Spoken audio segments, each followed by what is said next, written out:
தேவனுடைய செய்திக்கு நேராக நாம் கடந்து போகிறோம். இந்த வாரம் அதிகமாக வேதத்தை நான் படித்து கொண்டிருந்த போது ஆண்டவர் எனக்கு என்னோடு கூட பேசின ஒரே ஒரு வார்த்தையை இந்த நாளில் உங்கள் மத்தியில் நான் ஷேர் பண்ண விரும்புகிறேன். ஒருவேளை இதை நீங்கள் படித்திருக்கலாம், இந்த வேத பகுதியை நீங்கள் கேட்டிருக்கலாம். ஆண்டவர் ஏன் இந்த வார்த்தையை என்னிடத்தில் பேசுவதற்கு அல்லது என்னோடு கூட என் ஆவியில உணர்த்தப்பட்டேன் என்பது இன்று வரை எனக்கு தெரியாது. அந்த காலையிலையும் அதிகமாக உள்ள உட்காந்து ஜோம் பண்ணிக்கிட்டே இருந்தேன். 8:30 மணி வரை என் பையன் முதல்ல வந்து ஏன் டாடி உள்ளே உட்காந்துருக்கீங்க, வெளியே வாங்கினா. ஆனால் ஆண்டவருடைய சமூகத்தில் கொஞ்சம் நேரம் ஜபத்தில் தரித்திருக்கணும் என்பதற்காக உட்காந்து ஜோம் பண்ணிக்கிட்டு இருக்கும்போது நான் இதைத்தான் ஆண்டவர்கிட்ட கேட்டேன். ஆண்டவரே, இந்த வார்த்தையை கொண்டு நான் என்ன சொல்வது? ஆனால் எனக்கு ஒன்று மட்டும் தெரியும், ஆண்டவர் வார்த்தையை தந்தார், ஆண்டவர் வசனத்தை தந்தார், அதுல ஏதோ ஒரு காரியம் இருக்கிறது. ஆமென், அல்லேலூயா. சோ அதை ஆண்டவர் நிறைவேற்றுவார் என்பதை நான் அறிந்திருக்கிறேன். இந்த காலையில ஆண்டவர் எனக்கு கொடுத்த ஒரு வார்த்தை யோசுவாவின் புத்தகம் 1ஆம் அதிகாரம், the book of Joshua chapter 1 verse 1. 1ஆம் அதிகாரம் 1ஆம் வசனத்தை வாசிக்கலாமா? கர்த்தருடைய தாசனாகிய மோசே மரித்த பின்பு கர்த்தர் மோசேயின் ஊழியக்காரனான நூனின் குமாரன் யோசுவாவை நோக்கி தோத்ரம். இங்க பாருங்க, இங்க ரெண்டு பேருடைய பெயர் சொல்லப்பட்டிருக்கிறது. இந்த வசனத்துல ரெண்டு பெயருடைய பெயர், அதாவது ரெண்டு நேம் உச்சரிக்கப்பட்டிருக்கிறது, ரெண்டு நபருடைய பெயர் உச்சரிக்கப்பட்டிருக்கிறது. ஒன்று மோசே, இன்னொன்று சொல்லுங்க, இன்னொன்று கொஞ்சம் பாய் திறந்து பேசுங்க, பைபிளை பாருங்க. ஒன்று மோசே, இன்னொன்று யோசுவா. நல்லா பாத்தீங்கன்னா மோசே யோசுவா, மோசே ஆரோன், மோசே காலேப், காலேப் யோசுவா ஆரோன் மோசே. இந்த 4 பேரும் நீங்க பாத்தீங்கன்னா இந்த யாத்ராகம புஸ்தகம் ஆரம்பத்துல இருந்து இந்த யோசுவாவின் புஸ்தகம் முடியுது வரையிலும் இவங்க 4 பேரும் வராத பகுதியே இருக்கவே இருக்காது வேதத்துல. ஆனால் இங்கே நம்ம வாசித்ததான இந்த முதல் வசனத்தினுடைய முதல் பகுதி இப்படி சொல்லப்பட்டிருக்கிறது: கர்த்தரின் தாசனாகிய மோசே. கர்த்தரின் தாசனாகிய மோசே. ஆரம்பம், இந்த வசனத்துடைய ஆரம்பம் எப்படி ஆரம்பிக்கப்படுகிறது? கர்த்தரின் தாசனாகிய மோசே. அடுத்து அந்த யோசுவாவை குறித்து சொல்லும்போது சொல்லப்பட்டிருக்கிறது மோசேயின் ஊழியக்காரனாகிய யோசுவா. ஹல்லேலூயா சொல்லுங்க, ஹல்லேலூயா.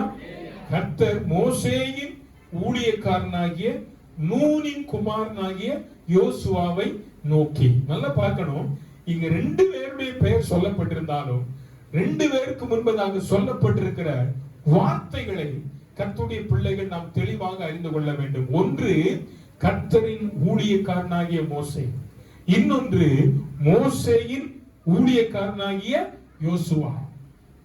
மோசேயின் ஊழியக்காரனாகிய யோசுவா, கர்த்தரின் ஊழியக்காரனாகிய மோசே. சோ இன்னைக்கு காலை வேளையில கர்த்தருடைய ஊழியக்காரனாகிய மோசேயை குறித்த சில காரியங்களை உங்கள் மத்தியில பகிர்ந்து கொள்கிறேன். அன்றைக்கு சித்தமானால் அடுத்த வாரம் கர்த்தர் மோசேயின் ஊழியக்காரனாகிய யோசுவாவினுடைய வாழ்க்கையை குறித்து சில காரியங்களை உங்களோடு கூட அடுத்த வாரம் தேவனுக்கு சித்தமானால் கர்த்தர் அனுமதித்தால் உங்களோடு கூட பகிர்ந்து கொள்ள நான் விரும்புகிறேன்.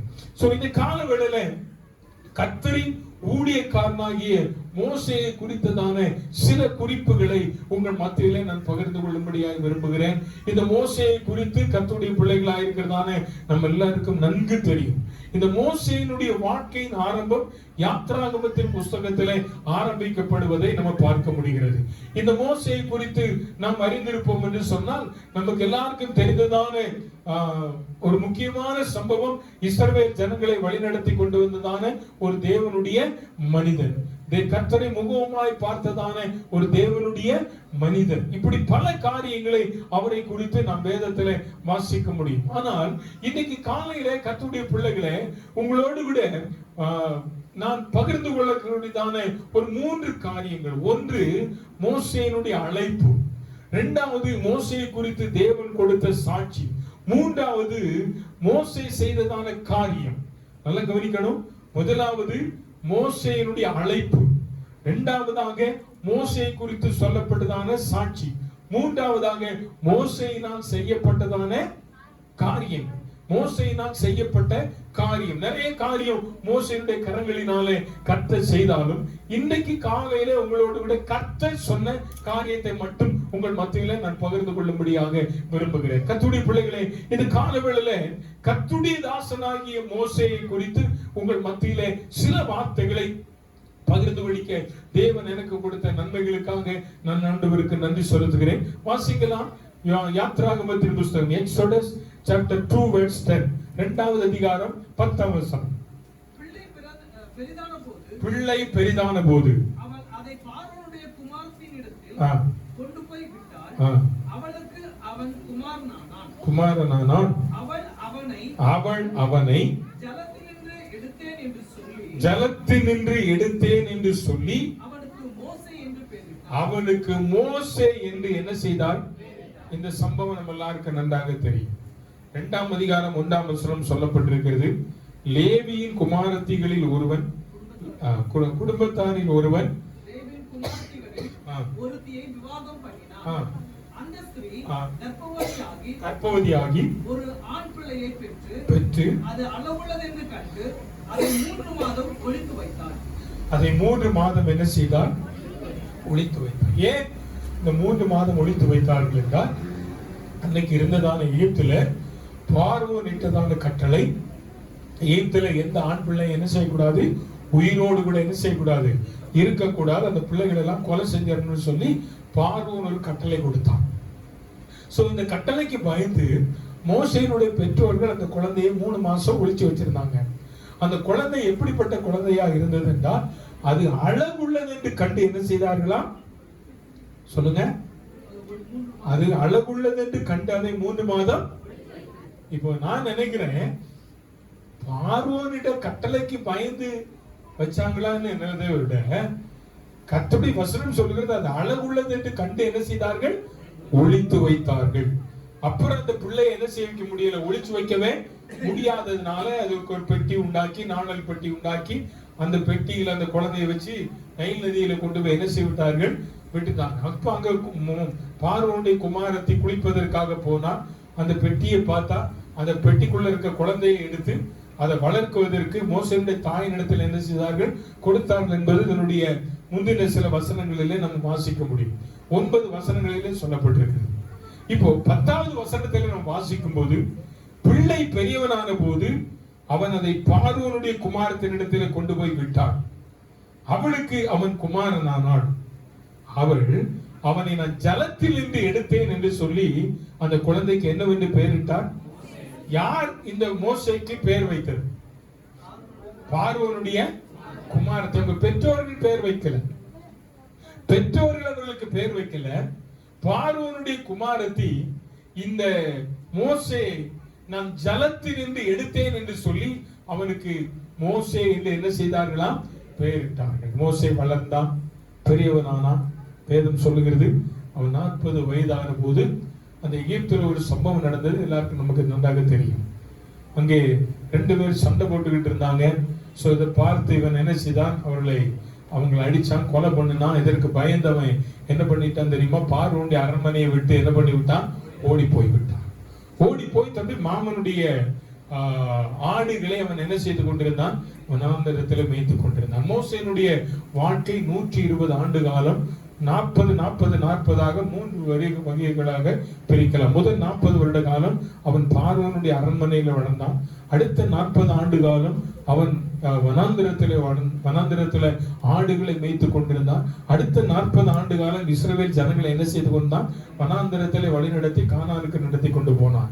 120வது வயதிலே மோசே என்ன செய்தான், மரித்து போனான். அவரை மரித்து போனது மோசேனுடைய சர்வத்தை தேவ தூதர்கள் அடக்கம் செய்தார்கள். அவரை அடக்கம் செய்ததான இடத்தை இதுவரையிலும் யார் என்ன செய்யல, பார்க்கலன்னு சொல்லி கடைசி உபாகமத்தின் புத்தகம் கடைசி அதிகாரங்களில் சொல்லப்பட்டிருக்கிறது.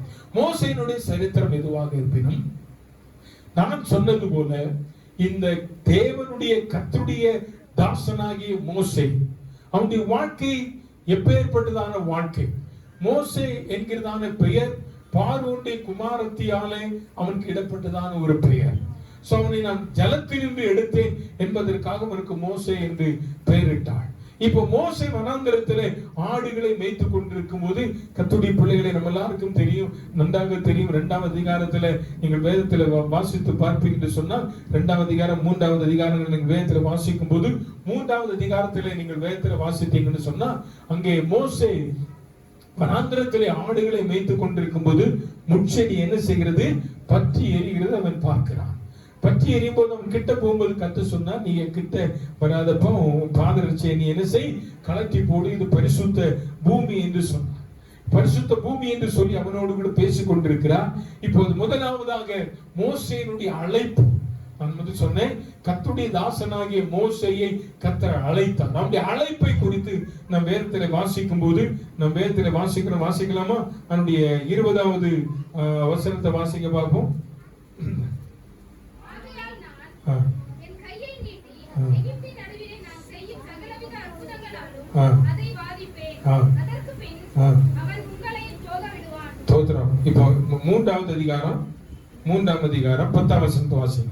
நீ இஸ்ரவேல் புத்திரராகிய என் ஜனத்தை எகிப்திலிருந்து அழைத்து வரும்படி உன்னை பார்வோனிடத்துக்கு அனுப்புவேன் வா என்றார். உன்னை பார்வோனிடத்திற்கு அனுப்புவேன் வா என்று முதலாவது கர்த்தர் மோசே என்ன செய்தார், அழைத்தான். எங்க அனுப்ப போறாரு? இவன் எங்க இருந்து வந்தவன்? பார்வோனுடைய அரண்மனையிலிருந்து வந்தவன். அவனை குறித்து எபிரேயர்கள் 20 வேதத்திலே வாசிக்கும் போது, அவன் பார்வோனுடைய குமாரத்தின் மகன் எனப்படுவதை வெறுத்து அநித்தியமான பாவ சந்தோஷங்களை அனுபவிப்பதை பார்க்கிலும் தேவனுடைய பிள்ளைகளோடு கூட துன்பத்தையே அனுபவிப்பதை என்ன செய்தானா, தெரிந்து கொண்டான் என்று சொல்லி 12வது அதிகாரத்தில் வேதத்திலே வாசிக்கிறோம். அப்படிப்பட்டதான இந்த மோசே பார்வோனுடைய குமாரத்தின் மகன் என்பதை வெறுத்தவன், பார்வோனுடைய அரண்மனை வாழ்க்கையை வெறுத்தவன். இப்போது தன்னுடைய மாமனுடைய ஆடுகளை மேய்த்துக் கொண்டிருக்கும் போது கர்த்தர் அவனை அழைக்கிறார். கர்த்தர் அவனை அழைக்கும் போது சொல்கிறார், நீ இஸ்ரவேல் புத்திரராகிய என் ஜனத்தை எகிப்திலிருந்து அழைத்து வரும்படி உன்னை நான் என்ன செய்கிறேன், பார்வோனிடத்திற்கு அனுப்புகிறேன், நீ வா என்று கூப்பிட்டார். ஆமென், சொல்லுங்க ஹல்லேலூயா. கர்த்தர் மோசேயை வா என்று கூப்பிட்டார். வா என்று கூப்பிடும் போது கர்த்தர் மோசேயினிடத்திலே சொன்ன காரியம், நான் உன்னை எங்க அனுப்ப போகிறேன், பார்வோனிடத்திற்கு அனுப்ப போகிறேன். எதற்கு அனுப்ப போகிறேன்? என் ஜனத்தை பார்வோனுடைய அடிமைத்தனத்திலிருந்து அழைத்து செல்வதற்காக உன்னை நான் பார்வோனிடத்திற்கு என்ன செய்ய போறேன், அனுப்ப போகிறேன் என்று சொன்னார். கர்த்தருடைய பிள்ளைகளே, கர்த்தருடைய தாசனாகிய மோசேயை கர்த்தருடைய தாசன் என்று சொல்லுகிற அளவுக்கு இந்த மோசேக்கு இவ்வளவு பெரிய கனம் வந்ததனுடைய முகாந்திரம் என்னவென்றால், கர்த்தர் மோசேயை அழைத்ததினாலே. ஆமென், சொல்லுங்க ஹல்லேலூயா. நீ வா என்று கூப்பிட்டார். நீ வா என்று கூப்பிட்ட போது அவன் நிறைய சாக்கு போக்கெல்லாம் சொன்னான். ஆண்டவரே நான் திக்குவாயி மந்த நான் உள்ளவன், என்னால் அது முடியாத ஆண்டவரே, என் சகோதரன் ஆரோன் இருக்கிறான், நீங்க அவனை அழைச்சிக்கோங்க, அவனுக்கு அனுப்புங்க என்றெல்லாம் நிறைய காரியங்களை இந்த மோசே தேவனுடைய கரத்துல சொன்னார். ஆனால் மோசே கர்த்தர் சொன்னார், இல்லப்பா எனக்கு யார் தான் வேணும்? யார் தான் வேணும்? நீதான் வேணும், நீதான் வேணும். கர்த்தர் ஒரு மனிதனை தனக்காக பயன்படுத்தும்படி திட்டம் வைத்திருப்பார். ஆனால் அந்த திட்டத்தை யாராலும் மாற்றவே முடியாது. ஆமென். கர்த்தர் ஒரு மனிதனை பயன்படுத்த வேண்டும் என்று முன்குறித்திருப்பாரானால் அதை எந்த மனிதனாலும் அவருடைய திட்டத்தை என்ன செய்ய முடியாது? தடுக்கவே முடியாது.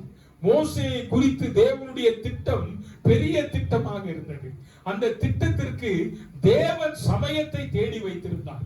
40 ஆண்டு காலத்திற்கு பிறகு கர்த்தர் மோசேயை கூப்பிட்ட போது மோசே சொல்றா, இல்ல ஆண்டவரே, நான் உம்முடைய சித்தத்தை செய்வதற்கு நான் தகுதி உள்ளவன் அல்ல. ஆண்டவரே, உம்முடைய திட்டத்தை நிறைவேற்றுவதற்கு நான் தகுதி உள்ளவன் அல்ல. எனக்கு பேச வராது, நான் திக்குவாய் உள்ளவன், நான் மந்தனா உள்ளவன், என்னால முடியாது. என் சகோதரனாகி ஆரோன் எடுத்துக்கோங்க. கர்த்தர் சொன்னார், இன்னும் எனக்கு யார் தான் வேணும்? எனக்கு யார் தான் வேணும்? மோசே தான் வேணும். ஹல்லேலூயா சொல்லுங்க, ஹல்லேலூயா.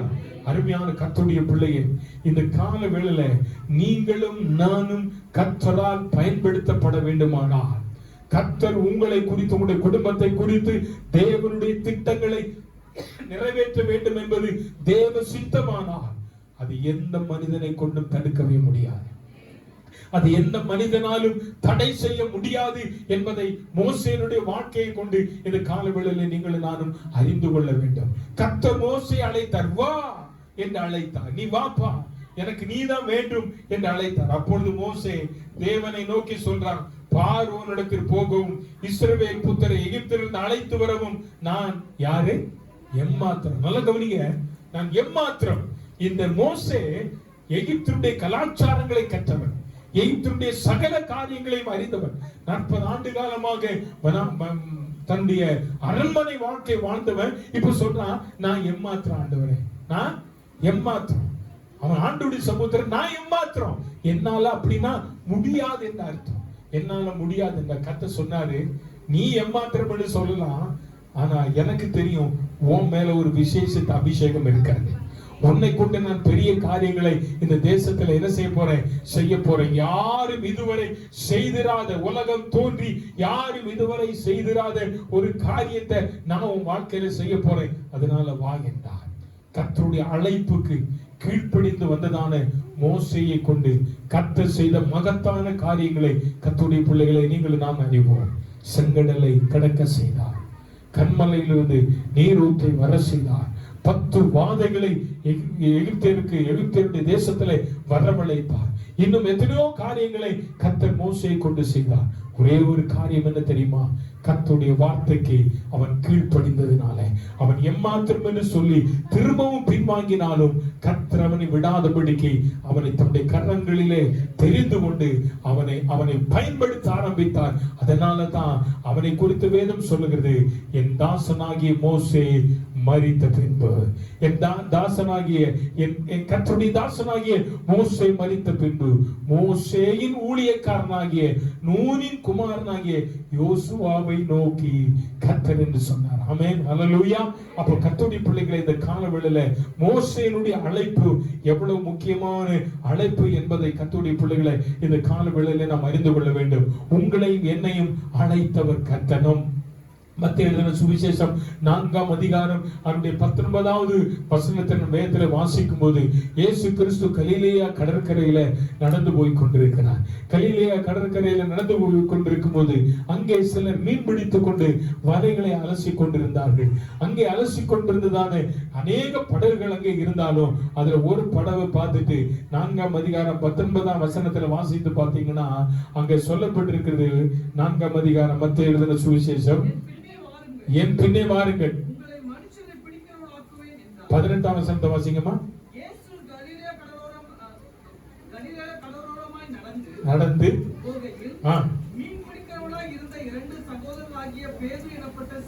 மீன் பிடிக்கிறவர்களாகிய சகோதரர்களாகிய 2 பேர். நல்லா பாருங்க, 2 பேர். அவங்க ஒருத்தர் பேதுரு, சீமோனும் அவன் சகோதரன் அந்திரேயாவும் ஆ, கடலில் வலை போட்டுக் கொண்டிருக்கிற இருக்கிற போது அவர்களை கண்டு ஆ, என் பின்னே வாருங்கள், நான் உங்களை மனுஷரை பிடிக்கிறவர்களாக மாற்றுவேன் என்றார். நல்லா பாத்தீங்கன்னா ஒரு நிமிஷம் நல்லா பாருங்க. இவங்க ரெண்டு பேரும் என்ன செஞ்சுக்கிட்டு இருந்தாங்க? மீன் பிடிக்கிற வலையை என்ன செஞ்சாங்க? அப்படின்னு அவங்க என்ன செஞ்சுக்கிட்டு இருக்காங்க? வேலை செஞ்சுக்கிட்டு இருக்காங்க. வேலை செஞ்சுக்கிட்டு இருக்கிறவங்களை பார்த்தார் ஆண்டவர். இவங்க மீன் பிடிச்சுக்கிட்டு இருக்கிறாங்க. பேதுருவும் அவருடைய சகோதரனாகிய அந்திரேயா ரெண்டு பேரும் கலிலேயா கடல்ல மீன் பிடிச்சுக்கிட்டு இருக்காங்க.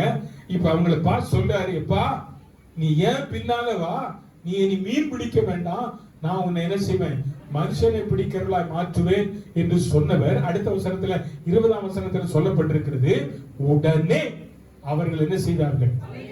உடனே அவர்கள் வலைகளை விட்டு அவருக்கு பின் சென்றார். உடனே கர்த்தர் கூப்பிட்ட உடனே அவர்கள் அவருக்கு பின் சென்றதினால உங்களுக்கு எனக்கு தெரியும் கர்த்தர் பேதுருவை எவ்விதமாய் பயன்படுத்தினார். ஆமென் சொல்லுங்க. அல்லேலூயா, அல்லேலூயா. பேதுரு பார்த்து ஆண்டவர் சொன்னார், இந்த கல்லின் மேல் என் சபையை கட்டுவேன், பாதாளத்தின் வாசல்கள் அதை மேற்கொள்வதில்லை. பேதுரு கர்த்தருக்காக வைராக்கியமாய் எழுந்து நின்ற ஒரு தேவ மனிதன் என்பதை கர்த்தருடைய பிள்ளைகளை நாம் அறிவோம். எந்த இடத்துல இயேசு கிறிஸ்துவை மறுதலித்தாரோ அதே இடத்துல சொன்னார், நீங்கள் சிலுவையில் அறைந்த இயேசுவை நான் என்ன செய்கிறேன்? பிரசங்கிக்கிறேன். நீங்கள் சிலுவையில் அறைந்த இயேசுவை நான் பிரசங்கிக்கிறேன். அவர் மரித்தார், அவர் அடக்கம் பண்ணப்பட்டார், அவர் உயிரோடு கூட எழுந்தார் என்பதற்கு யார் சாட்சி? யார் சாட்சி? நாங்கள் சாட்சி என்று பலமாய் சொன்னார். அந்த பிரசங்கத்தை கேட்டு 3000 பேர் ரட்சிக்கப்பட்டார்கள். அல்லேலூயா. அப்ப கர்த்தருடைய பிள்ளைகளே, ஒரு மனிதனை கர்த்தர் தமக்காக பயன்படுத்த வேண்டும் என்று அழைக்கும் போது, கூப்பிடும் போது, அவர் சத்தத்திற்கு கீழ்ப்படிந்து புறப்பட்டு வருகிற எந்த ஒரு மனிதனையும் அவர் கரத்தில் எடுத்து பயன்படுத்த முடியும். ஆமென் சொல்லுங்க. அல்லேலூயா. அது யாராக இருந்தாலும், அது படித்தவர்களாக இருக்கட்டும், படிக்காதவர்களாக இருக்கட்டும், ஏழையாக இருக்கட்டும், பணக்காரர்களாக இருக்கட்டும். மத்திய மார்க்கு சுவிசேஷம் 16வது அதிகாரத்தின் கடைசி வசனங்களிலே வாசிக்கிறோம், நீங்கள் உலகம் எங்கிலும் புறப்பட்டு போய் சர்வ சிருஷ்டிக்கும் சுவிசேஷத்தை பிரசங்கியுங்கள், விசுவாசிக்கிறவர்களால் நடக்கும் அடையாளங்கள் யாவன, என் நாமத்து நிமித்தம் நீங்கள் என்ன செய்வீங்க? பிசாசுகளை துரத்துவீர்கள், சாவுக்கு ஏதுவானவை ஒன்றும் அது உங்களை என்ன செய்யாது, சேதப்படுத்தாது. விசுவாசிக்கிறவர்களால் நடக்கும், ஊழியக்காரர்களால் நடக்கும் அடையாளங்கள் சொல்லியிருக்காரா? சொல்லுங்க. யாரால நடக்க அடையாளங்கள்? அப்ப நீங்கள் நானும் யாரை விசுவாசிக்கிறோம்? அப்ப கர்த்தரை விசுவாசிக்கிற நம்மை கொண்டு கர்த்தர் அற்புதங்களையும் அடையாளங்களையும் செய்வாரா, செய்ய மாட்டார்? சொல்லுங்க. செய்வாரா, செய்வாரா? கண்டிப்பா கர்த்தர் செய்வார். ஆமென் அல்லேலூயா. அப்ப செய்ய வேண்டுமானால் கர்த்தர் நம்ம கிட்ட என்ன சொல்றாரோ அதற்கு அப்படியே ஒபே பண்ணணும். ஏன்னா பேதுருவையும் அவருடைய சகோதரனாகிய அந்திரேயாவை கூப்பிட்ட உடனே அவங்க வலைகள் எல்லாம் விட்டுட்டு என்ன செஞ்சிட்டாங்க? அவங்க வலைகள் எல்லாம் விட்டுட்டு என்ன செஞ்சாங்க? அவருக்கு பின்னாலே சென்றாங்க. கர்த்தர் சொன்னார், நான் உங்களை மனிதர்களை பிடிக்கிறவர்களாக என்ன செய்வேன்? மாற்றுவேன். அப்போ கர்த்தருடைய பிள்ளைகள், அழைப்பு என்பது கர்த்தருடைய கரத்துல ரொம்ப முக்கியமான ஒன்று. அது ஊழியமாக இருக்கட்டும், கர்த்தருடைய ஊழியத்திற்கு என்று இன்னைக்கு நிறைய பேர் வர்றாங்க, நிறைய பேர் ஊழியக்காரங்க வர்றாங்க, அதற்காக கர்த்தருக்கு ஸ்தோத்திரம். ஆனா இந்த நாட்களிலே அழைப்பு இல்லாம நிறைய பேர் கர்த்தருடைய ஊழியத்திற்கு வந்துடுறாங்க. அவங்களால என்ன செய்ய முடியல? கர்த்தருடைய ஊழியத்துல நிற்க முடியல. கஷ்டங்களையும் பாடுகளையும் அவங்களால என்ன செய்ய முடியல? அழைக்க முடியல. அதனாலதான் ஆண்டவர் எபிரேயர் நிருபம் 5ஆம் அதிகாரம் 4ஆம் வசனத்துல ஒரு வசனத்துல இப்படி அவர் சொன்னாரு, மேலும் நீங்கள் ஆரோனை போல தேவனால் அழைக்கப்பட்டால் ஒழிய இந்த கனமான ஊழியத்தை யாரும் என்ன செய்ய முடியாது? தானாய் ஏற்படுகிறது. மேலும் ஆரோனை போல தேவனால் அழைக்கப்பட்டால் ஒழிய ஒருவனும் இந்த கனமான ஊழியத்திற்கு தானா ஏற்படுகிறது இல்ல, அப்பாயின்மெண்ட் பண்ணுகிறது இல்லைங்க. தானா யாரை அப்பாயின்மெண்ட் பண்ணுகிறது இல்ல. இன்னைக்கு சபையில உங்களுக்கு சண்டே ஸ்கூல் ஊழியம் கொடுத்திருக்கிறார் என்றால் அது தேவனால் அழைக்கப்பட்ட ஊழியம். ஆமென் சொல்லுங்க. அல்லேலூயா. அது தேவன் தந்த ஊழியம். தேவன் தான் நம்ம கையில என்ன தந்திருக்காரு? எதை தந்திருக்காரு? சொல்லுங்க. உங்களை அழைச்சது யாரு? அந்த பயம் உங்களுக்குள்ள இருக்கணும். என்ன நம்பி கர்த்தர் என்ன கொடுத்திருக்கிறாரு? ஊழியத்தை கொடுத்திருக்கிறார். இந்த ஊழியத்தை நாம் பயத்தோடு, நடுக்கத்தோடு, பக்தியோடு அவர் நாம மகிமைக்காக நான் என்ன செய்யணும். என் பேர் பிரஸ்தாபத்துக்காக நான் எதையும் செய்யக்கூடாது. தேவனால் அழைக்கப்பட்ட ஒரு கர்த்தருடைய பிள்ளையே, தேவன் உன்னை நம்பி தந்திருக்கிற ஊழியத்தினுடைய பொறுப்பின் கணக்கை கர்த்தர் உன்கிட்ட தான் கேட்பாரே தவிர வேற யார்கிட்ட என்ன செய்ய மாட்டார். நீ நிறைய பேர் கொடுத்த ஊழியத்தை செய்யறது இல்ல, நிறைய பேரே செய்யறது இல்ல. நீங்க எவ்வளவு நாள் கர்த்தர் உங்கள் கரத்திலே தந்த ஊழியத்தை நீங்க செய்யலையோ அதுக்கு கணக்கு நீங்க தான் கொடுத்தாங்க. ஆமென் சொல்லுங்க. நிறைய சிலருக்கு புரிஞ்சிருக்கும்னு நினைக்கிறேன். யாருக்கு புரியணுமோ அவங்களுக்கு புரிஞ்சிருக்கும். கர்த்தர் உங்க கையில தந்த வேலைய, கர்த்தருடைய வேலைய நீங்க எவ்வளவு நாள் செய்யலையோ அதுக்கு கணக்கு யார் தான் கொடுத்தாகணும்? யார் தான் கொடுத்தாகணும்? நீங்க தான் கொடுத்தாங்க. உங்க மனைவி கொடுக்க மாட்டாங்க, உங்க பிள்ளைகள் கொடுக்க மாட்டாங்க, பாஸ் கொடுக்க மாட்டாங்க. உங்களை நம்பி கர்த்தர் தந்த வேலைக்கு நீங்க தான் பொறுப்பு. ஆமென் சொல்லுங்க அல்லேலூயா. அது எந்த ஊழியமாக இருக்கட்டுங்க, அது எப்பேற்பட்ட ஊழியம். தோத்திரம். ஒவ்வொரு வாரம் ஐயா வந்த உடனே தொடர்ந்து எல்லாம் சொல்ல மாட்டார்.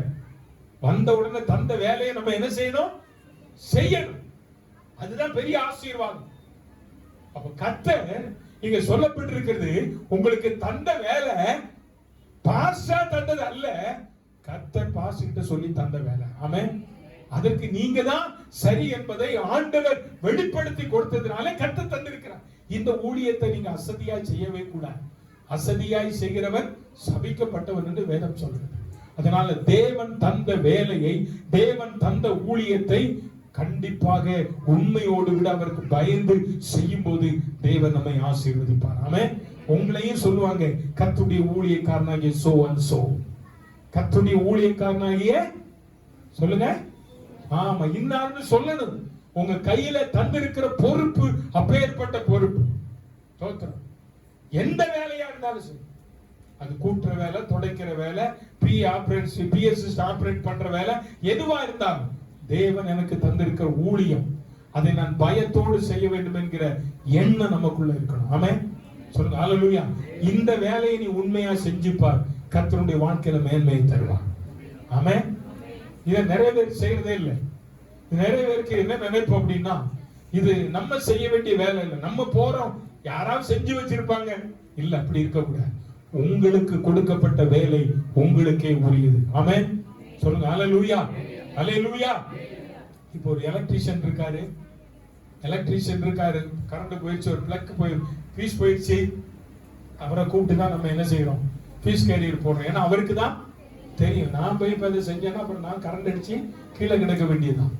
அதே போல உங்களை நம்பி தந்த வேலையை நீங்க தான் செய்யணும். ஆமென் சொல்லுங்க அல்லேலூயா. அல்லேலூயா. மோசேயை நம்பி கர்த்தர் பெரிய வேலை கொடுத்தார், பெரிய வேலை. அதற்காக கர்த்தர் அழைத்தார். அழைப்புல மோசே கடைசி வரை உண்மையா இருந்தார். ஆமென் சொல்லுங்க அல்லேலூயா. உபாகமத்தின் புஸ்தகம் டியூட்ரானமி லாஸ்ட் சாப்டர் எடுங்க பார்க்கலாம். 34ஆம் அதிகாரம். உபாகமத்தின் புஸ்தகம் 34ஆம் அதிகாரம். அதனுடைய 5-6 வசனங்களை 6-7 வசனத்தை வாசிங்க. பாருங்க, இங்க சொல்றாரு பாருங்க, கடைசி அவனுடைய வாழ்க்கை வரை முடிகிற நேரம் அங்கே சொல்லப்பட்டிருக்கிறது. கர்த்தரின் தாசனாகிய மோசே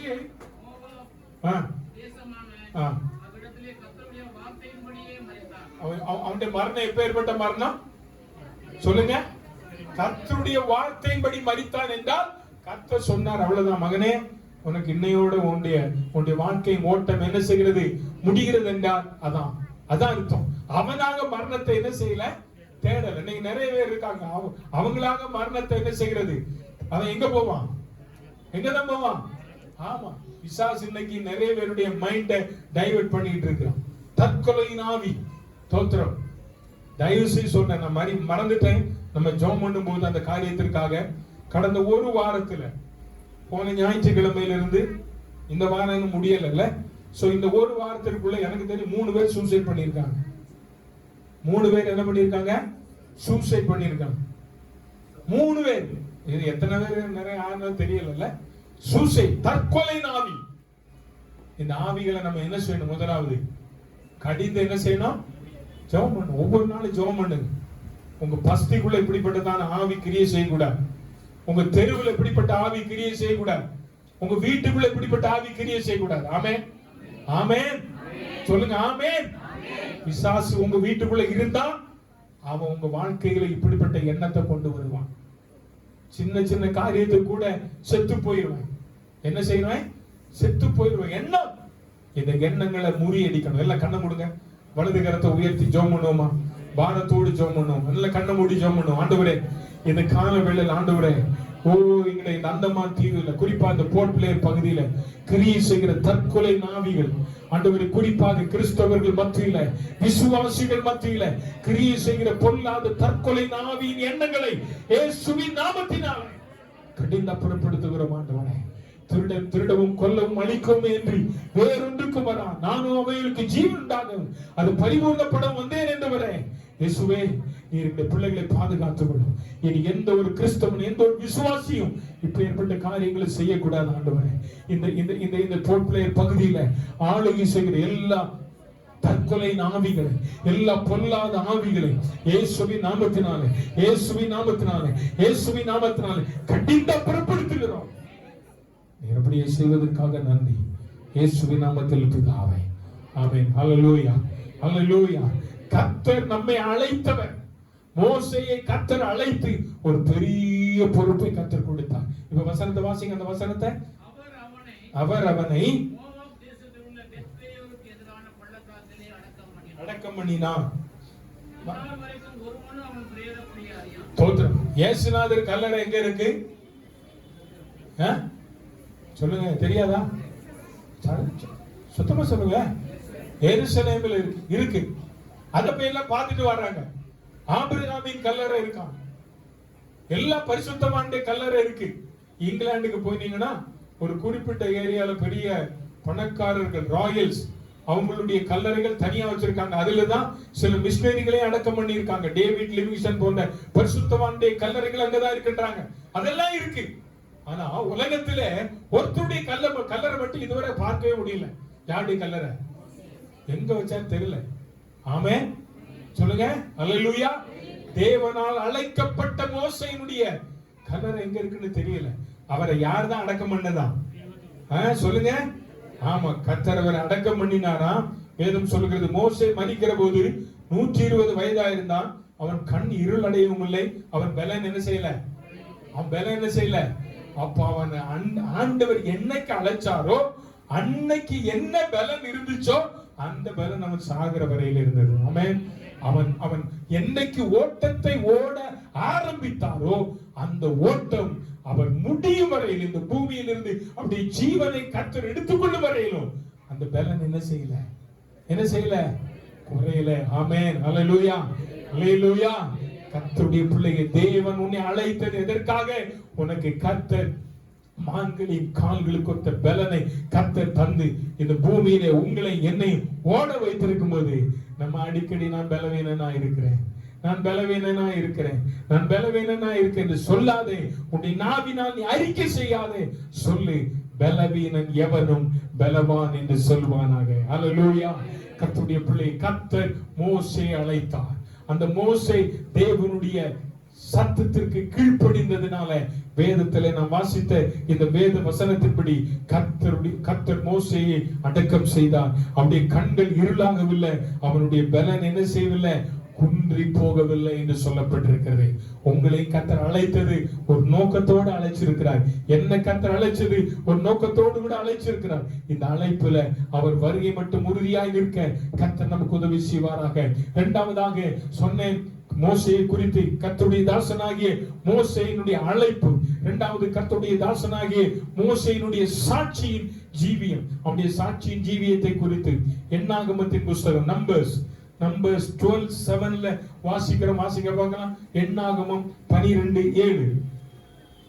இவ்வளவு நேரமா? வாசிங்க.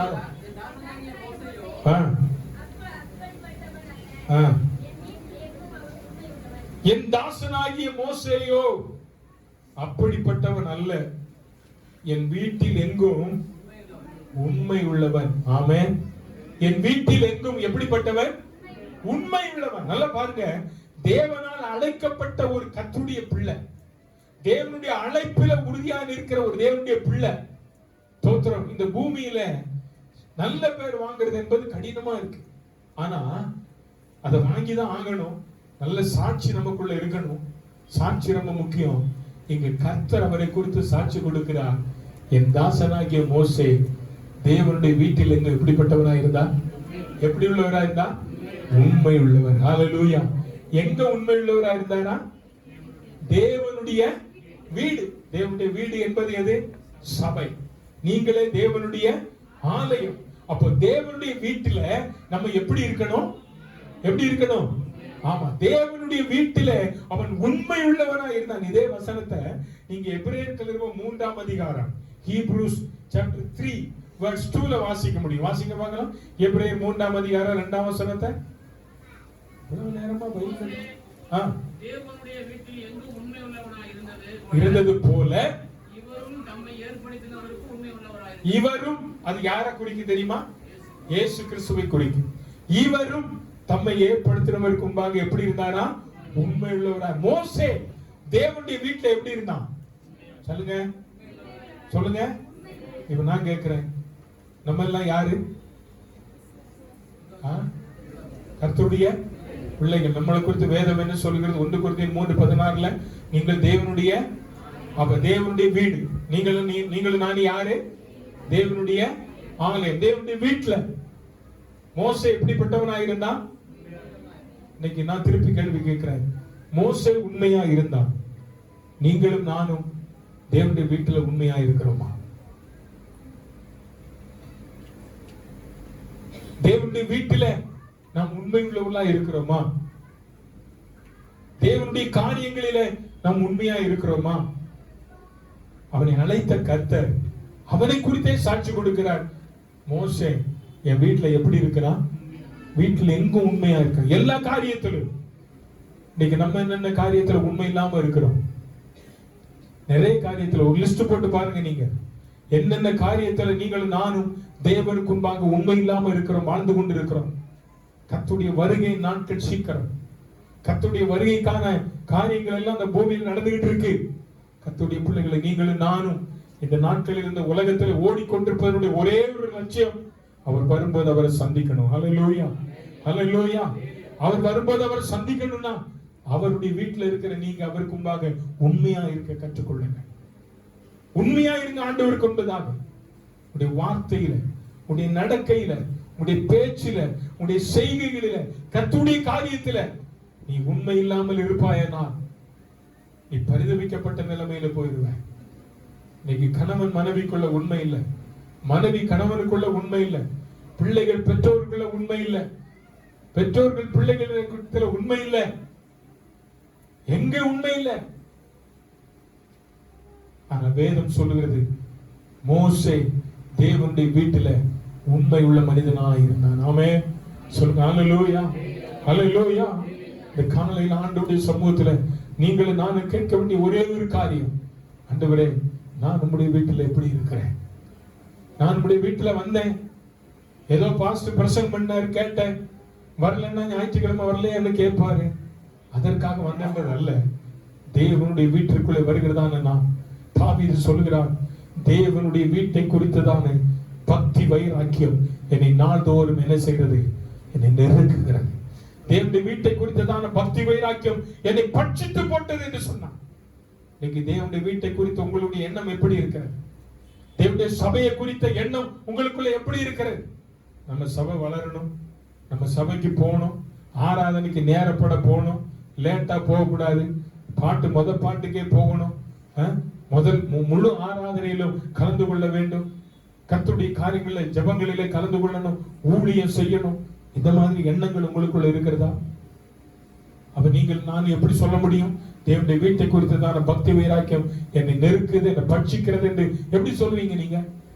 தேவனுடைய ஆலயத்துக்கு இன்னைக்கு கிறிஸ்தவர்கள் எப்படி வருகிறார்கள்? ஞாயிற்றுக்கிழமை கிறிஸ்தவர்களாக தான் நீங்கள் இருக்கீங்க. என்ன கிறிஸ்தவங்க? Sunday Christians. சில ஆட்கள் இருக்காங்க கிறிஸ்துமஸ் கிறிஸ்தவங்க, சில ஆட்கள் ஈஸ்டர் கிறிஸ்தவங்களா இருக்காங்க. இன்னைக்கு ரட்சிக்கப்பட்டு மூழ்கி ஞானஸ்நானம் பெற்று ஆவிக்குரிய சபைக்கு போறேன் என்று சொல்லுகிற கர்த்தருடைய பிள்ளையே, நீங்க எப்படி இருக்கீங்க? ஞாயிற்றுக்கிழமை கிறிஸ்தவங்களா தானே இருக்கீங்க? நான் கேட்கிறேன், இந்த ஒரு வாரம் இந்த பைபிளை தூக்காதவங்க நிறைய பேர் இருக்கீங்க. உண்மைதானே? இப்ப கையை தூக்க சொன்னா எல்லாரும் தூக்கிடுவீங்க. நாங்க படிச்சோம், தேவனுக்கு முன்பாக பொய் சொல்லாங்க. இன்னைக்கு கொண்டு போய் வைக்கிற பைபிளை துறக்காத நிறைய ஆசாமிகள் இங்க இருக்கிறாங்க. ஆனா காலையில எந்திரிச்ச உடனே கண் முழிக்கிறது எது மேல தெரியுமா? செல்போன் மேல. செல்போன் மேல கண் முழிக்கிறான். ஒருத்தர் சொன்னாங்க, காலையில எந்திரிச்ச உடனே செல்போனை ஏன் எடுக்கிறேன்னா அதுல பைபிள் படிக்கிறான். ஏன் வேதத்தை வாசிக்க வேண்டியதானே? நீ செல்போனுக்கு செலவிடுகிறதான நேரம் ஒரு நாளைக்கு எவ்வளவு நேரம்? ஒரு பாப்பா கேட்டேன், எத்தனை மணிக்கு தூங்குவான்? 11:30 மணி 12 மணிக்கு தூங்குவான். ஏன்னு கேட்டா யூடியூப் பாக்குறேன். என்ன பாக்குறேன் சொல்லுங்க? யூடியூப். ஆனா வசனம் படிக்கிறது இல்லையா? 66 புஸ்தகம்னு தெரியல நம்ம பிள்ளைகளுக்கு. நான் போன வாரம் ஒரு வசனத்தை மனப்பாடம் பண்ண சொன்னேன். எத்தனை பேர் பண்ணீங்க? போய் வீட்டுல எத்தனை பேர் பண்ணீங்க? என்ன வசனம் மனப்பாடம் பண்ண சொன்னேன்? போன வாரம் ஒரு வசனத்தை மனப்பாடம் பண்ண சொன்னேன். சொன்னா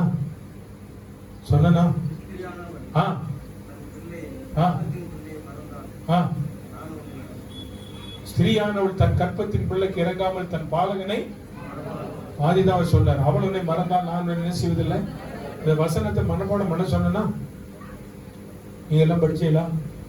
இன்னைக்கு 6 முடிஞ்ச உடனே முட்டி போட்டு எல்லாரும் வசனம் படிச்சுட்டு நாங்க நிப்பேன். போறவங்க எல்லாரும் சொல்லிட்டு தான் போகணும். எல்லாரும் அங்க கதை உடைக்க நீங்க இந்த வசனத்தை சொல்லிட்டு போகணும். படிக்க சொன்னா சர்ச்சில் நீ எல்லாம் ஞானசானம் பெற்ற பிள்ளை, ஊழியத்துக்கு ஒப்பு கொடுத்திருக்கிறவன், எப்படி இருக்கணும்? நீங்க போன உடனே சோறு கொடுக்க கூடாதுமா. நீ உங்களுக்கெல்லாம் இந்த வசனத்தை உங்ககிட்ட சொல்ல சொல்லு. பிள்ளைகளுக்கு யாருக்கு சோறு கொடுக்காது. நான் அப்படி வளர்ந்தவன். 91ஆம் சங்கீதம் ஒரு முறை எங்க அம்மா படிக்க சொன்னாங்க. 91ஆம் சங்கீதத்தை படிச்சுட்டு ஒப்புவிக்கணும். அது அன்னைக்கு கொஞ்சம் தான் படிச்சேன், சொல்லல. எங்க அப்பா அன்னைக்கு அந்த சிஎஸ்ஐ சபையில கோயில் குட்டி அப்படி சொன்னாதான் உங்களுக்கு தெரியும். ஏன்னா அவருதான் எங்க அம்மா அங்க பெண்களை கேட்டுக்கொண்டே பொறுப்பா. நாங்க சண்டே ஸ்கூல்ல வசனம் படிக்கணும். சண்டே ஸ்கூல் டீச்சர் எங்க அம்மாட்ட கம்ப்ளைண்ட் பண்ணிட்டாங்க, 91ஆம் சங்கீதத்தை படிச்சுட்டு வரல, அடுத்த வாரம் படிச்சுட்டு வந்துருவாங்க, நான் பொறுப்புட்டாங்க. எங்க அம்மா சொன்னாங்க அடுத்த வாரம் படிச்சுட்டு போனோம். நான் அடுத்த வாரம் 10 வசனத்துல தான் போன படிக்கிறேன். அன்னைக்கு எங்க வீட்டுக்கும் சபைக்கும் பக்கத்துல தான். அது வெறும் தார் ரோடு இல்ல, அன்னைக்கு வெறும் மெட்டல் ரோடு. பயங்கரமான ரோடு. எனக்கு காலில் கொடுத்த செப்பல் எங்க அம்மா கட்டிட்டாங்க. சைடுலயே வரக்கூடாது, கல்லு மேல என்ன செய்யணும்? நடந்து வரணும். எப்படியோ அழுது பிடிச்சு வீட்டுக்கு வந்தாச்சு. பசி, காலையில் சாப்பாடு இல்லை, பசி. சாப்பாடு சாப்பிட்டது எத்தனை மணிக்கு தெரியுமா? 4 மணிக்கு. ஏன்? இந்த 91ஆம் சங்கீதத்தை ஒப்புவிக்காததுனால. அவ்வளவு வசனத்தையும் படிச்சு 91ஆம் சங்கீதத்தை எங்க அம்மா கிட்ட ஒப்புவிச்ச பிறகுதான் எங்க அம்மா எனக்கு சாப்பாடு கொடுத்தாங்க. அல்லேலூயா. அதனால தான் இன்னைக்கு உங்க முன்னால நிக்கிறேன். அன்னைக்கு அந்த காலங்களில பெற்றோர்கள் அப்படிதான் பிள்ளைகளை வளர்த்தாங்க. இன்னைக்கு பிள்ளைகளை எப்படி வளர்க்கிறோம்? நம்ம எப்படி வளர்க்கிறோம்? 91ஆம் சங்கீதத்துல ஒரு 5 வசனம் இங்க இருக்கிற பிள்ளைகள் காணாம சொல்லுவீங்களா? சொல்லுவீங்களா யாராவது? எப்படி இருக்கு நம்ம பிள்ளைகள் பாருங்க. வசனத்தை படிக்கிறது இல்ல, வேத வசனத்திற்கு முக்கியத்துவம் இல்லை. அப்ப என்ன சாட்சி, என்ன ஊழியம் நம்ம செய்யறோம்? சண்டே ஸ்கூல் டீச்சரா இருக்கலாம், யூத் லீடரா இருக்கலாம், கேஷல் லீடரா இருக்கலாம், என்ன லீடரா இருந்தாலும் எனக்கு என்ன? கர்த்தர் உனக்கு தந்திருக்கிற வேலையில நீ உண்மையா இருக்கணும். ஆமென், அல்லேலூயா. கர்த்தருடைய நாளில நீ வரும்போது வேதத்தை எடுத்துட்டு வர நல்லதுதான். இந்த வேத வசனத்தை வீட்டுல வாசிக்கிறோமா? இந்த வேதத்தை எவ்வளவு நேசிக்கிறோம்? யோசிச்சு பாருங்க. மோசேயை குறித்து வேதம் சொல்லுது, அவன் தேவனுடைய வீட்டில் எங்க எப்படிப்பட்டவனா இருந்தான்? உண்மையாயிரம் ஆண்டு இருக்க. என்ன என்ன என்ன மெச்சப்படுத்துறதுக்கோ வேதத்தை வாசிக்க வேண்டாம். கர்த்தர் உன்னை பார்க்கிறவர். ஆமென். கர்த்தருடைய 7 கண்கள் யாரை பார்க்கு? யாரை பார்க்கு? பூமியின் எல்லை எங்கும் உள்ள மனுபுத்திரரை என்ன செய்யுது? உங்களையும் பார்க்குது, உங்க பிள்ளைகளையும் பார்க்குது, உங்க பக்கத்து வீட்டையும் பார்க்குது. ஆமென். சொல்லுங்க அல்லேலூயா. அப்ப கர்த்தருடைய பிள்ளைகளே, நம்மை கர்த்தர் அழைத்திருக்கிறார். அவர் சொல்றாரு, நீ என் வீட்டுல எப்படி இருக்கணும்? எப்படி இரு? நீ ஏமாத்தின ஆண்டவரனை ஏமாத்திடுவார். நாம் கர்த்தரை ஏமாற்றினா கர்த்தர் நிச்சயம் நம்மளை என்ன செய்வார்? அவர்கிட்ட பாரபட்சமே கிடையாது. பாரபட்சம் பாராதவர் அவர். தேவன் உன்னை இந்த கடைசி நாள்ல எச்சரிப்பதெல்லாம் நீ தேவனுடைய வீட்டுல உண்மையா இருக்கணும்னு விரும்புகிறார். உன் குடும்பத்துல உண்மையா இரு. உன் குடும்பத்துல நீ எப்படி இரு? உண்மையா. கணவன் மனைவிக்குள்ள எதையும் ஒளிச்சு வரைய வைக்காத. திறந்த புஸ்தகமா வைங்க. திறந்த புஸ்தகமா வை. எல்லா காரியத்தையும் ஷேர் பண்ணு. ஏன் மறைச்சு வைக்கணும்? எவ்வளவு வருமானம் வருது உன் மனைவிக்கு தெரியுமா? எவ்வளவு சம்பளம் வாங்குறீங்கன்னு உங்க வீட்டுக்காரருக்கு தெரியுமா? எவ்வளவு உங்க குடும்பத்துல செலவு வருது ஒரு மாசம் உங்க வீட்டுக்காரங்களுக்கு தெரியுமா? இது தெரிஞ்சு இருக்கணும். ஆமென். சொல்லுங்க அல்லேலூயா. ஆய திறக்க மாட்டீங்க நீங்க.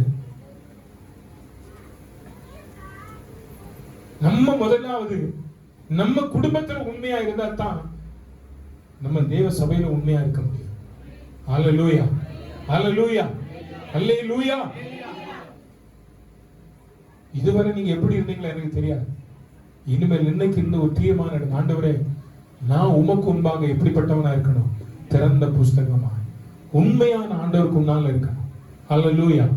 சொல்லுங்க அல்லேலூயா. ஆண்டவருக்கு முன்பாக நான் தைரியமா சொல்லுவேன்.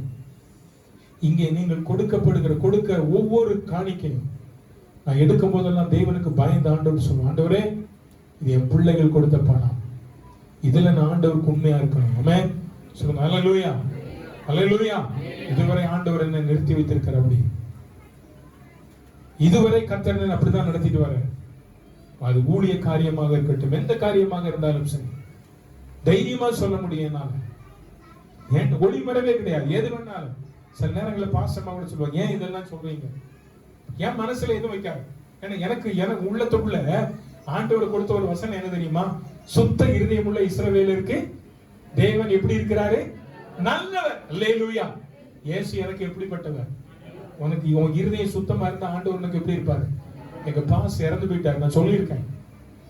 அவர் 2 கண்ணு தெரியாம போயிடுச்சு. அவர் அப்ப நல்லா இருக்கும்போது சரி, அவர் கண் தெரியாம போகும்போது சரி, எப்பவும் சொல்ற ஒரே ஒரு வார்த்தை, கர்த்தர் நல்லவர். ஆமென். சொல்லுங்க அல்லேலூயா. கர்த்தர் நல்லவர். எந்த சூழ்நிலையிலும் இல்லாம இருந்தாலும் கர்த்தர் உனக்கு நல்லவர் தான். இருந்தாலும் கர்த்தர் உனக்கு நல்லவர் தான். ஆமென். அதனால கர்த்தருடைய பிள்ளை தேவனுடைய சமூகத்துல உண்மையா இருக்க கற்றுக்கொள்ளுங்க. குடும்பத்துல உண்மையா இருங்க. கணவன் மனைவிக்குள்ள நல்ல சந்தோஷமா உண்மையா இருங்க. ஷேர் பண்ணுங்க. உங்களுடைய பிரச்சனைகளை ஒருத்தருக்கு ஒருத்தர் ஷேர் பண்ணுங்க. குடும்ப பிள்ளைகளுடைய காரியங்களை குறித்து என்ன செய்யணும்னு ஷேர் பண்ணுங்க. அடுத்து என்ன செய்யலாம், வருமானத்தை வைத்து என்ன பண்ணலாம், இத பேசுறதே இல்ல வீட்டுல ஒருத்தர். அப்புறம் அதாயி போச்சு இதாயி போச்சு புலம்புறீங்க. இன்னைக்கு கர்த்தர் தந்த குடும்பம் பிசாசு அழிக்க நினைக்கிறான். தேவன் ஏற்படுத்திய குடும்பத்தை பிசாசு அழிக்க நினைக்கிறான். இடம் கொடுக்காத. உன் வீட்டுல இயேசுவுக்கு தான் இடம் வேணும். ஆமென். அல்லேலூயா. உன் வீட்டுக்குள்ள இயேசு வரணும்னா உன் வீட்டுல குடும்ப ஜெபம் செய்யணும். உன் வீட்டுல வேத வாசிப்பு இருக்கணும். ஆமென். உன் வீட்டுல நீங்க எத்தனை பேர் இருந்தாலும் சரி, அத்தனை பேரும் ஒவ்வொரு நாளும் வேதத்தை வாசிங்க. ஆமென். அல்லேலூயா. பிறந்த நாளுக்கு ஓடுறோம், கல்யாண நாள் கல்யாணத்துக்கு ஓடுறோம், அங்க ஓடுறோம் இங்க ஓடுறோம், ரொம்ப பிஸி. ஆனா வேதத்தை வாசிக்க மட்டும் பிஸி இல்ல உனக்கு. ஐயா, இந்த வேதம் தான் நம்ம சொத்து. இந்த வேதம் தான் நம்முடைய சொத்து என்பதை மறந்துடாதீங்க. இது நம்முடைய கைகளிலே கிடைப்பதற்கு எத்தனையோ பரிசுத்தவான்கள் தன்னுடைய ஜீவனை கொடுத்திருக்கிறாங்களே, இதை ஏன் நேசிக்க மாட்டேங்கிறீங்க? நீங்க இந்த செல்போனை நேசிக்கிற நேசத்தை விட அதை நிறைய நேசிக்கிறீங்க. இந்த வேத புஸ்தகத்தை நேசிக்க மாட்டேங்கிறீங்களே. இது கொஞ்சம் நேசித்து பாருங்க. இதுல எல்லாமே இருக்குங்க. இதுல எல்லாமே இருக்கு. மருந்து இருக்கு, உபதேசம் இருக்கு, கட்டளை இருக்கு, கடிந்து கொள்ளுதல் இருக்கு, அன்பு இருக்கு, உபசரிப்பு இருக்கு. நியாய தீர்ப்பு இருக்கு. எல்லாமே இந்த வேத புஸ்தகத்துல இருக்கு. ஆமென், அல்லேலூயா. இது தேனிலும் தேன் கூட்டிலிருந்து ஒழுகும் தெளி தேனிலும் மதுரமா இருக்கு. சாப்பிட்டு பாருங்க. நீ டயபெட்டிஸ் பேஷண்டா இருந்தாலும் சரி, இதை சாப்பிட்டு பாரு, உனக்கு சுகர் வராது. அல்லேலூயா, அல்லேலூயா. நீ தேன் சாப்பிட்டனா சக்கரை சாப்பிட்டனா சக்கரை வியாதின்றா. ஆனா பைபிள் படிச்சா சக்கரை வியாதி வருமா? அல்லேலூயா. ஆனா வேதம் சொல்லி இது தேனிலும் தேன் கூட்டிலிருந்து ஒழுகும் தெளி தேனிலும். இதை சாப்பிட மாட்டேங்கிறோம். இதை என்ன செய்யறது இல்ல? இதை சாப்பிடுவோம், டயபெட்டிஸ் எல்லாம் போயிடும். ஆமென், அல்லேலூயா. விசுவாசத்தோட செஞ்சு பார்ப்போமே. ஆண்டவர் சொன்னார்ல, இது தேனிலும் தேன் கூட்டிலிருந்து ஒழுகும் தெளி தேனிலும் மாத்திரம் உள்ளது. கர்த்தருடைய வேதம் குறைவற்றதும் ஆத்மாவை உயிர்ப்பிக்கிறதுமா இருக்கிறது. அப்ப நம்மளுக்கு எது எது எது உயிர்ப்பிக்கும்? கர்த்தருடைய வசனம். அல்லேலூயா. உங்களை கர்த்தருடைய வசனம் உயிர்ப்பிக்கணும். அதனால அந்த வசனத்தை நேசிங்க, வேத புத்தகத்தை படிங்க. செல்போனுக்கு நேரத்தை செலவிடாத, டிவிக்கு நேரத்தை செலவிடாத, ஃப்ரெண்ட்ஸ் வீட்டுக்கு போறதை அவாய்ட் பண்ணு. கர்த்தர் சமூகத்தில் வீழ்ந்துகிட, கர்த்தர் சமூகத்தில் வீழ்ந்து கிடப்போம். மறுபடியும் சொல்றேன், உங்க வீட்டுல குடும்ப ஜெபம் செய்ய ஆரம்பிங்க. இல்லைன்னா கண்ணீர் கம்பளை உங்க வீட்டுக்கு வரும்.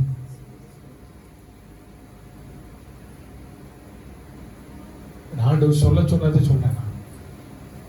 தனிப்பட்ட யாரையும் காயப்படுத்தல. நீ வீட்டுல குடும்ப ஜெபம் செய்யலன்னா உன் வீட்டுல இயேசுநாதர் இல்லைன்னு அர்த்தம். நீ என்ன விசுவாசியா இருக்க என்ன பிரயோஜனம்? சபைக்கு வந்து என்ன பிரயோஜனம்? வேதம் வாசித்த என்ன பிரயோஜனம்? வீட்டுல ஜெபம் வேணும். ஆமென், அல்லேலூயா. குடும்பம் தேவன் ஏற்படுத்தினது. கர்த்தர் தான் வீடு வாசல்ல ஏற்படுத்தி தந்தவன். வீடு வாசல்ல யாரு ஏற்படுத்தினா? கர்த்தர். அவர் ஏற்படுத்தி தந்த இடத்துல அவருக்கு இடம் இல்லைன்னா நம்ம அங்க ஏன் இருக்கணும்? அவர் தானே வீடு தந்தாரு, அவர் தானே கட்ட பலன் தந்தாரு. அவருக்கு அங்க மகிமை இல்லைன்னா என்ன அர்த்தம்? அவர் வெளியே தூக்கிட்டு இன்னொருத்தரையும் உள்ள வைக்கிறீங்க. அந்த நிலைமை மாறணும். நம்ம வீடுகள்ல, நம்ம சபை விசுவாசிகள் வீடுகள்ல அந்த நிலைமை மாறணும். நம்ம வீடுகள்ல யாருக்கு தான் முதலிடம்? சத்தமா சொல்லுங்க, யாருக்கு முதலிடம்? உங்க வாழ்க்கையில இயேசுவுக்கு தான் முதலிடம். இயேசுவின் பிள்ளை என்பதை மற்றவங்க பார்த்த உடனே சொல்லணும், இது யாரு? இயேசுவின் பிள்ளை. உன் வாழ்க்கை, உன் நடக்க, உன் செயல், உன் பேச்சு எல்லாவற்றிலும் ஆண்டவரை உயர்த்தி காட்டணும். அல்லேலூயா, அல்லேலூயா. சாட்சி ரொம்ப முக்கியம். சாட்சி ரொம்ப முக்கியம். கிறிஸ்தவங்களுக்கு ரொம்ப முக்கியமான ஒன்று சாட்சி. நம்மளை பார்த்து மற்றவங்க சொல்லணும். பக்கத்து குடும்பம் வீட்டில் இருக்கவங்க சொல்லணும், பா 7 மணிக்கெல்லாம் அந்த வீட்டில் என்ன செய்வாங்க? குடும்ப ஜெபம் செய்வாங்க. அவங்க ஞாயிற்றுக்கிழமையா காலையில இப்ப 9 மணியா சர்ச்சுக்கு போயிருப்பாங்க. அப்படி பெயர் வாங்கணும் நம்ம. அது ஒரு காலத்துல வாங்கின மக்கள் எல்லாம் உண்டு. இன்னைக்கு அதெல்லாம் போயிடுச்சு. நம் வாழ்க்கையில மோசையை போல தேவனுடைய வீட்டில் எங்கும் எப்படிப்பட்டவராக இருக்கணும்? உண்மையா இருக்கணும். அழைத்த கர்த்தரை, கர்த்தருடைய தாசனாகிய மோசே கர்த்தர் அழைத்தார். அந்த வார்த்தை கீழ்ப்படித்தார். கர்த்தரே அவனை குறித்து சாட்சி கொடுத்தார். மோசே என் தேவனுடைய வீட்டில் எங்கும் எப்படிப்பட்டவராயிருந்தான்? உண்மையுள்ளவனாயிருந்தான். மூன்றாவதாக என்ன சொன்னேன்? மூணாவது என்ன சொன்னேன்? மோசே மோசே செய்த காரியம். மோசே என்ன காரியம் செஞ்சார்? நிறைய காரியம் செஞ்சார் இல்ல? மோசேயுடைய கரங்களினால கர்த்தர் நிறைய காரியம் செஞ்சாரா? செஞ்சார். நிறைய காரியம் செஞ்சார். இந்த வேதத்துல நிறைய சொல்லியிருக்கு. ஆனா ஒரே ஒரு காரியத்தை உங்களுக்கு தெரியல, இதுவரை நான் சொல்லல. நம்மளும் அதை மைண்ட்ல வச்சிருக்க மாட்டோம். ஆண்டவர் எனக்கு அதை ஞாபகப்படுத்தினது சொல்றேன். வாசிங்க, டியூட்ரானமி 34:9, உபாகமம் 34:9, உபாகமம் 34:9. மோசே நூனின் குமாரனாகிய யோசுவாவின் மேல் தன் கைகளை வைத்தபடியினால் அவன் ஞானத்தின் ஆவியினால் நிறையப்பட்டான்.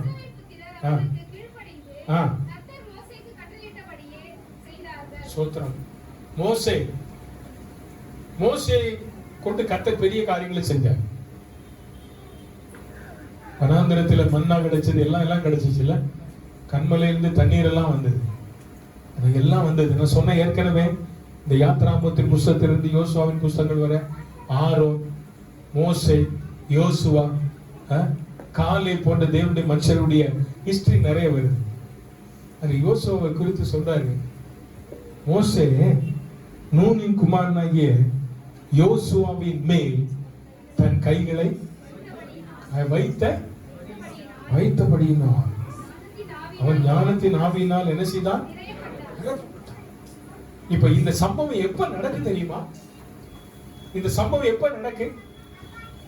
நீங்க இதற்கு முந்தின வசனத்துல நம்ம வாசித்தோம், மோசே மரித்து போனான் இல்ல, அப்படிதானே? அவனை அடக்கம் பண்ணிட்டாங்க. 120 வயதுல கண்ணு கூடாகல, பலன் குண்டி போகல. இஸ்ரவேல் புத்திரர் எல்லாம் அவருக்காக என்ன செஞ்சாங்க? 30 நாட்கள் அழுது கொண்டிருந்தாங்கன்னு வசனம் முடிச்சிட்டு, மோசே நூனின் குமாரனாக, நான் நினைக்கிறேன் இது முன்னாலே நடந்துட்டு, முன்னாலே என்ன செஞ்சுட்டு நடந்தது, முன்னாலே நடந்தது. இப்போ மோசேக்கு தெரியும், நான் இந்த உலகத்தை விட்டு என்ன செய்ய போறேன்? போக போறேன். ஆனா கர்த்தர் என்ன அழைக்கும் போது எனக்கு ஒரு பெரிய பொறுப்பு கொடுத்தார். இஸ்ரவேல் ஜனங்களை எங்க கூட்டிட்டு போனோம்? கானான் தேசம் கூட்டிட்டு போனோம். நான் அவருக்கு உண்மையாக இருந்தேன். அவரை குறித்து வேதம் சொல்லும் போது மோசையை போல முகமாய், அப்படிதான் சொல்லுது. கடைசி வசனத்துல வாசித்து பாத்தீங்கன்னா, கர்த்தரை முகமாய் அறிந்த மோசையை போல ஒரு தீர்க்கதரிசி இஸ்ரவேலில் அப்புறம் எழுப்பினது இல்லை என்று மோசையை கர்த்தரை முகமா என்ன செஞ்சிருக்கிறான்? பார்த்தவர். ஆனா எங்க போகல? கானான் தேசத்துக்குள்ள போகல. ஆனா மோசைக்கு தெரியும் யார் போவா? யோசுவா போவான். ஆமென், அல்லேலூயா. மோசைக்கு தெரியும் என் கூடவே இருந்தவன், என் கூடவே இருந்தவன். நல்லா பாத்தீங்கன்னா, இந்த அமலேக்கியரை யுத்தத்திற்கு அனுப்பி வச்சதே மோசே யோசுவாவை தான். மோசே யோசுவாவை அனுப்பி வச்சுட்டு இருக்கிறான். ஆரோன் ஊராவுடைய கைகளை என்ன செய்யறாங்க? தாங்கிட்டு இருக்கிறாங்க. ஜெயம் கிடைக்குது. யெகோவா நிசின்னு பேர் வச்சுட்டான். கர்த்தர் தான், மோசே தான் யோசுவாவை அனுப்புறதாக வேதம் சொல்லுது. இப்போ இங்க பாத்தீங்கன்னா, இப்ப மோசேக்கு தெரியும் என் தாசனாகிய யோசுவாவை கொண்டுதான் என் ஜனங்களுக்கு தேவனுடைய முற்பிதாவாகிய ஆபிரகாமுக்கு வாக்கு கொடுத்தாரே, அந்த தேசத்தை பங்கிட்டு கொடுக்க வேணாலதான் முடியும் என்பதை அறிஞ்ச மோசே, இப்ப இவனுக்கு தெரியும் இந்த 40 வருஷம் இந்த இஸ்ரவேல் ஜனம் எப்படிப்பட்ட ஜனங்கள் என்பதை அறிந்ததுனால இவனுக்கு இப்ப முதல்ல தேவை தேவ ஞானம். இந்த தேசத்தை எப்படி பங்கிட்டு கொடுக்கணும்ன்ற தேவ ஞானம் வேணும் அப்படின்னு சொல்லி மோசே என்ன செய்தான்? தன் கைகளை யோசுவாவின் மேல வைத்தான். ஆமென், அல்லேலூயா, அல்லேலூயா. மோசே தேவனை முகமாய் சந்தித்தவன், பல முறை உபவாசித்தவன், சீனாய் மலையில ஏறி கற்பனைகளை வாங்கி கொண்டு வந்த தேவ மனிதன், சாந்த குணமுள்ள மனிதன் என்றெல்லாம் அவரை குறித்து வேதம் சொல்லுகிற இந்த மோசே யோசுவாவின் மேல கைகளை வைத்த போது வேதம் சொல்லுகிறது, அவன் ஞானத்தின் ஆவியினாலே அவன் என்ன செய்தான்? நிரப்பப்பட்ட போது இஸ்ரவேல் ஜனங்கள் எல்லாரும் அவனுடைய வார்த்தைக்கு என்ன செஞ்சாங்க? அல்லேலூயா. நல்லா கவனிச்சு பாருங்க. இந்த கானான் தேசத்தை பங்கிட்டு கொடுத்தா யோசுவாவின் புஸ்தகத்தில் வாசிக்கிறோம். இந்த பங்கிட்டு கொடுக்கிறதான இந்த காரியம் இருக்கு பாருங்க, சொத்து பங்கிடுறது என்பது பெரிய பிரச்சனை இல்ல, அப்படிதானே? ஒரு அடி அங்கிட்டு போயிட்டா வெட்டு குத்தே நடக்குது. இது 12 கோத்திரத்துக்கு பிரிச்சு கொடுக்கணும். சோ அப்பேற்பட்டதான ஒரு பெரிய இடத்தை பங்கிட்டு கொடுக்கணும்னா சாதாரணமாக முடியாது, தேவ ஞானத்தினாலதான் முடியும். அல்லேலூயா. அதை யாரு அறிந்து வைத்திருந்தா? மோசே அறிந்ததுனால இவருக்கு தேவ ஞானம் வேணும்னு அவன் மேல கைய வச்சுட்டாரு. ஆமென், அல்லேலூயா, அல்லேலூயா, அல்லேலூயா. தேவ ஞானம் அவன் மேல வெளிப்பட்ட உடனே எல்லா ஜனங்களும் என்ன செஞ்சாங்க? எல்லாம் என்ன செஞ்சாங்க? அவன் சாலமோனுடைய வாழ்க்கையில இதான நடந்துச்சு. சாலமோன் சின்ன பையன், அவன் ஆண்டவர்கிட்ட கேட்டான், ஆண்டவரே எனக்கு ஞானம் வேணும்னு. 2 ஸ்திரீகள் பிள்ளைக்காக சண்டை போடும்படி கொண்டு வந்தாங்கல்ல, அவன் சரியான தீர்ப்பு கொடுத்த உடனே ஜனங்கள் எல்லாரும் என்ன செஞ்சாங்க? அவனுடைய வார்த்தையை கீழ்ப்படுத்திட்டாங்க. அப்ப தேவ ஞானம் கர்த்தருடைய பிள்ளைகளை உங்களிலிருந்து என்னிலிருந்து வெளிப்பட வேண்டும். ஆமென், ஆமென், அல்லேலூயா, அல்லேலூயா. அவன் ஞானத்தின் ஆவியினாலே அவன் என்ன செய்தான்? நிரப்பப்பட்டான். இன்னைக்கு ஆண்டவர்கிட்ட கேட்கணும், ஆண்டவரே எனக்கு இப்படிப்பட்டதான ஒரு நிறைவு வேணும். ஆமென், ஞானத்தின் ஆவி. சோத்திரம். என்ன இவங்க எப்படிப்பட்டவங்கன்றத நீங்க மத்தவங்கிட்ட கேட்க வேண்டாம், உங்களுக்குள்ள இருக்கிற ஆவியானவரே அதை வெளிப்படுத்தி தந்துடுவார். ஆமென், விஸ்டம் ஆஃப் நாலேஜ். இது ஆண்டவர்கிட்ட கேட்கணும். இது யோசுவாவுக்கு தேவை என்பது மோசே அறிந்து வைத்திருந்தான். அதனால கடைசியில யோசுவாவின் தலையில கைய வச்சான். அவனை தேவன் ஆவியினால என்ன செஞ்சிட்டாரு? நிரப்பிட்டார். இன்னைக்கு உங்களை ஆண்டவர் நிரப்ப போறார். ஞானத்தின் ஆவியினாலே, தீர்க்க தரிசனத்தின் ஆவியினாலே, குணமாக்குகிற வரத்தினாலே, பிசாசுகளை துரத்தக்கூடிய வரத்தினாலே தேவன் உங்களை நிரப்ப போகிறார். நீங்களும் நானும் செய்ய வேண்டிய ஒன்றே ஒன்று என்ன? தேவன் எனக்கு என்ன சொன்னாரோ அந்த வார்த்தைக்கு ஐ சரண்டர். ஆண்டவரே என்னை ஒப்பு கொடுக்கிறேன். இந்த கால வேளையில ஒப்பு கொடுப்போமா? அழைத்த மோசே அழைத்தவர், மோசை குறித்து சாட்சி கொடுத்தவர், மோசையை கொண்டுதானே கர்த்தர் மகத்தான காரியங்களை செய்தவர். தோத்திரம். கடைசியாக மோசை கொண்டு யோசுவாவுக்கு ஒரு பெரிய ஆசீர்வாதம் வந்தது. தோத்திரம். அந்த யோசுவா தான் இஸ்ரவேலருக்கு கானான் தேசத்தை பங்கிட்டு கொடுத்தார். அந்த யோசுவா சொன்னா, நான் என் வீட்டார் நாங்கள் என்ன செய்வோம்? அடுத்த வாரம் யோசுவாவை குறித்து பார்க்கலாம். கர்த்தருடைய தாசனாகிய மோசேயினாலே தேவன் செய்த காரியங்கள் இந்த நாளில உங்களை கொண்டு செய்ய அவர் வல்லவர். இந்த நாளில உங்களுக்கு ஞானத்தின் ஆவியினால கர்த்தர்களை நிரப்பணுமா? அபிஷேகத்தினால நிரப்பணுமா? வரங்களினால் நிரப்பணுமா? இந்த காலையில ஆண்டவர் கரத்துல கேளுங்க. மோசே சொன்னது போல, ஆண்டவரே நான் எம்மாத்திரம் என்று ஆண்டவர் கரத்தில் கேட்போம். ஆண்டவர் நம்மை பலப்படுத்துவார். எல்லாரும் நாமம் மகிமைப்படுவதாக. இந்த நாளின் செய்தியானது உங்களுக்கு மிகவும் ஆசீர்வாதமாக இருந்திருக்கும் என்று நம்புகிறோம். தொடர்ந்து எங்களுடைய செய்திகளை யூடியூப் சேனலில் பாருங்கள், இதற்கு சப்ஸ்கிரைப் பண்ணுங்கள். கர்த்தரை ஆசீர்வதிப்பார். உங்களுக்காக ஒரு நிமிடம் இந்த நாளிலே நான் ஜெபிக்க விரும்புகிறேன். கண்களை மூடி ஜெபம் செய்வோம். கிருபை நிறைந்த நல்ல ஆண்டவரே, பரலோக பிதாவே, இந்த நல்ல காலவேளையிலே கர்த்தருடைய வார்த்தையை கேட்ட தன்மான பிள்ளைகள் ஒவ்வொருவருக்காக நாங்கள் ஜெபிக்கிறோம். ஒவ்வொருவரையும் ஆண்டவர் ஆசீர்வதி, உடைய குடும்பங்களை ஆசீர்வதி, உடைய பிள்ளைகளை ஆசீர்வதி, உடைய செய்கிற தொழிலை கர்த்தர் ஆசீர்வதிப்பீராக என்று நாங்கள் ஜெபிக்கிறோம். இதனால பலவீனமாய் யாராகிலும் இருப்பார்களே, ஆனால் இயேசுவின் நாமத்தினால் உடைய பலவீனங்கள் நீங்க நாங்கள் ஜெபிக்கிறோம். ஆண்டவரே, அற்புதமான வாக்குத்தத்தங்களை தந்த கர்த்தர் தொடர்ந்து ஆண்டவரே இந்த நாளிலும் ஆண்டவர் தம்முடைய பிள்ளைகளுக்கு வழிநடத்தி சமாதானத்தின் தேவனுடைய குடும்பத்தோடும் பிள்ளைகளோடும் ஆண்டவரை வாழ்க்கையோடும் கொடுத்து உங்களுடைய ஆசீர்வாதத்தை ஜெபிக்கிறேன். உமக்கு மகிமை உண்டாகட்டும். இயேசு கிறிஸ்துவின் நாமத்தில் ஜெபிக்கிறோம்.